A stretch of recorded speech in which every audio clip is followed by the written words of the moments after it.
All right, guys, time to check out another Longines. This is the Spirit chronometer grade, kind of a field style watch, but spoiler alert, I pretty much like most of the lineup at Longines. I think Longines is making some of the best, quote, affordable, entry-level Swiss luxury watches.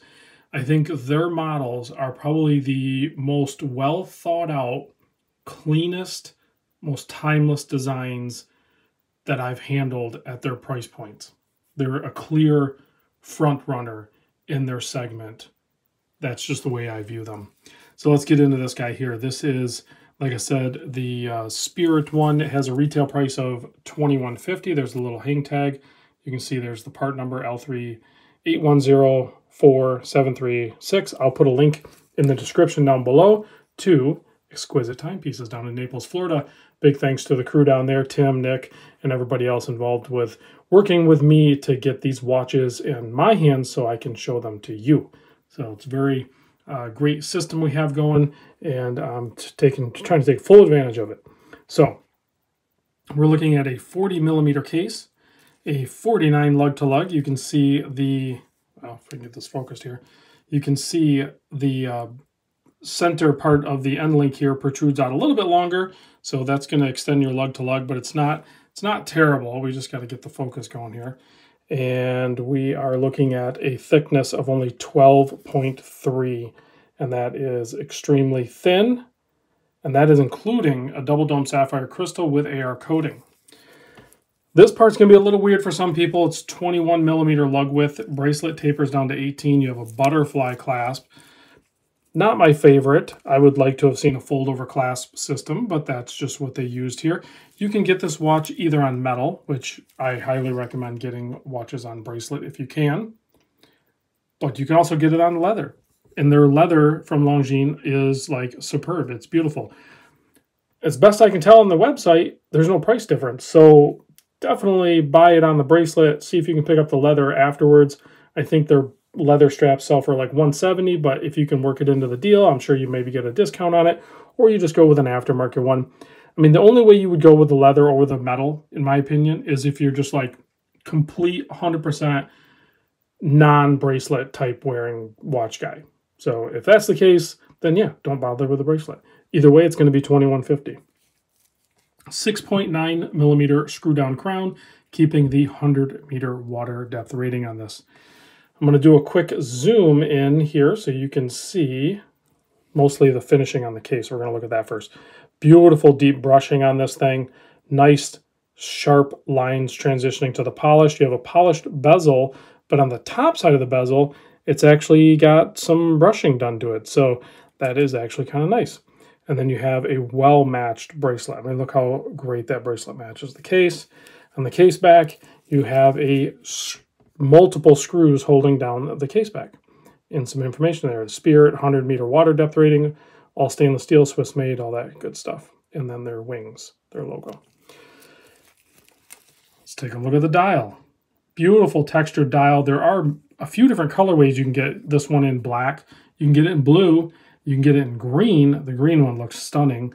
And then this would, it's a tough choice for me personally, this one or the green one. The black one and the blue one are easily going to be more timeless, I think, of the four colorways that I looked at. But I'm just drawn to this one and maybe the green one more personally. But that's going to be an individual preference. So I do want to point out a few things here that I think really stand out to me when I was talking about how well thought out these are. So beautiful handset. They have like a nice green colored lume going on there. And then you can see they're like kind of grayed out. You have their 5 stars going down here, indicating the chronometer. You have wonderful laid out proportion, everything, sized Arabics that are fully loomed. You have your date window at 3 o'clock, and it's up towards the surface, so it's plenty visible, easy to read. And then on the outer ring, your minute track, they have little interruptions there, and you can see they're taking up space with those little loomed triangles, which the seconds hand also has a triangle on the tip, and it covers those perfectly as that second hand reaches out to the point where you almost think it's going to hit the riot, but it doesn't. It just keeps rotating around. You also have that semi-polished, satin kind of polished ring on the inner side there to catch the light, adding more dynamic features to the dial, the applied wing logo, and the Longines automatic. Just a timeless design. It's just perfect. I see no fault in this dial layout at all. All right, let's zoom back out. Here we go. The movement is an L3.810.4.73.6, basically an ETA A31 variant.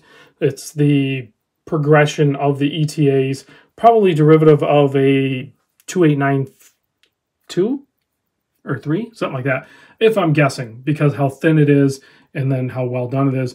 Should have about a 72-hour power reserve, 21 joules, and beats a little bit slower than the 4 hertz. It's beating at 25,200 vibrations per hour. So you can see maybe a little more tick going on with the second hand, but still overall a smooth sweep. 5-year warranty on these, right from the manufacturer. I have to point this out too real quick. I know I'm going a little bit long here, but the threading on this crown, as you unscrew it, has a nice little pop. But in this position here, we're going to be able to wind the movement. This, I can easily tell you, is the smoothest winding movement I've ever handled. You're like, seriously, I'm spinning it right now, and I feel like maybe I'm not even winding the movement. I feel like maybe it's not happening, but there's enough resistance there that I feel like something's happening. And sure enough, it is winding the movement, because that's how I started this movement. Also, when you pop the crown out all the way, it hacks the movement, and it is very robust. It is very solid crown feel on this thing for sure. And then the threads on it are just perfect. Typically, I would back thread and catch the drop on the thread. Let me put this on wrist real quick so you can see what it looks like on my 7 1/4 inch wrist. The bracelet is not sized. These are all brand new watches being sent in, so you can see there it looks, feels, wears great on my wrist. Has screwed pins for the hardware, so it should be easy enough to size. But it presents very well on wrist. Even with the longer lug-to-lug and everything, the thinner profile of the case, if any of you guys have owned like Hamilton field watches or something like that, it kind of has that same thing where, yeah, it's on the longer side of the lug-to-lug for a lot of people, but because it is so thin, it just works. Let's kill the lights and check the lume, and then that's it. That's a wrap, right? That's how we do it. Killer lume on this thing. So another home run watch from the brand Longines.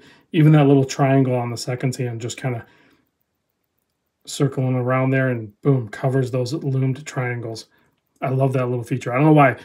It's one of those things that I guarantee you, if you own this watch, at least for me, if you're like a hardcore watch enthusiast, you're gonna spend a couple seconds watching that happen occasionally. Good waste of time. I'll see you guys later.